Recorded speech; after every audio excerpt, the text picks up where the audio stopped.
তাওহীদের কিতাব খুলে খুলে আপনাদেরকে দেখাবো।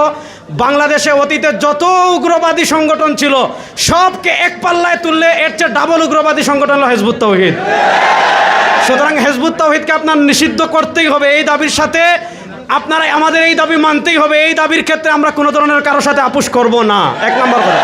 দুই নম্বর, প্রশাসনকে আমি একটা কথা বলবো, হিজবুত তাওহীদ বিভিন্ন মহল্লায় আমরা যেটা দেখেছি, উলামায়ে কেরাম হিজবুত তাওহীদের বিরুদ্ধে যখন বক্তৃতা করেন, হিজবুত তাওহীদের কুফরি আকীদা নিয়ে বক্তৃতা করেন, তখন হিজবুত তাওহীদ যে কাজটা করে, প্রশাসনকে টাকা দিয়ে কিনে থানায় মামলা করে স্থানীয় আলেমদেরকে তারা কি করে, স্থানীয় আলেমদেরকে তারা হয়রানি করে।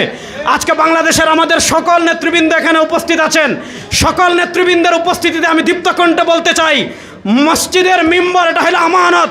এখানে হিজবুত তাওহীদের বিরুদ্ধে বক্তৃতা হবে, কাদিয়ানীদের বিরুদ্ধে বক্তৃতা হবে, সাহাবী বিদ্বেষী, নবী বিদ্বেষী যারা নবীদের সমালোচনা করে, সাহাবীদের সমালোচনা করে, তাদের ইলমি খণ্ডন করা হবে।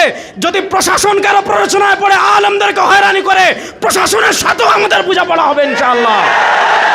শেষ আরেকটা কথা বলি, শুনেন, একটা কথা বলে বক্তৃতা শেষ করছি। বাংলাদেশ এটা 92% মুসলমানের দেশ।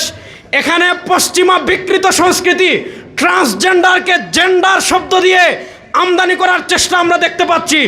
বিএনপি সরকারকে স্পষ্ট ভাষায় বলি, আপনারা নির্বাচনের আগে মদিনা ইসলামের কথা বলেছেন। আমরা জানতে চাই, বাংলাদেশের শেখ হাসিনার আমলেও যে দুঃসাহস করা হয় নাই, দুই ট্রান্সজেন্ডার নারী যারা আগে পুরুষ ছিল, নারী পরিচয়ে বাংলাদেশে তাদের বিবাহ হয়, এই ধরনের ট্রান্সজেন্ডারের বিবাহ বাংলাদেশে আমরা আর দেখতে চাই না। আমাদের মুরব্বীরা আছেন, আমরা স্পষ্ট ভাষায় বলছি, যদি ট্রান্সজেন্ডার ফিতনাকে, সমকামিতাকে বাংলাদেশে প্রমোট করার চেষ্টা করা হয়, আমরা আমাদের সর্বোচ্চ দিয়ে এই বিকৃত ট্রান্সজেন্ডারকে প্রতিরোধ করবই করবো ইনশাআল্লাহ। আসসালামু আলাইকুম ওয়া রাহমাতুল্লাহ।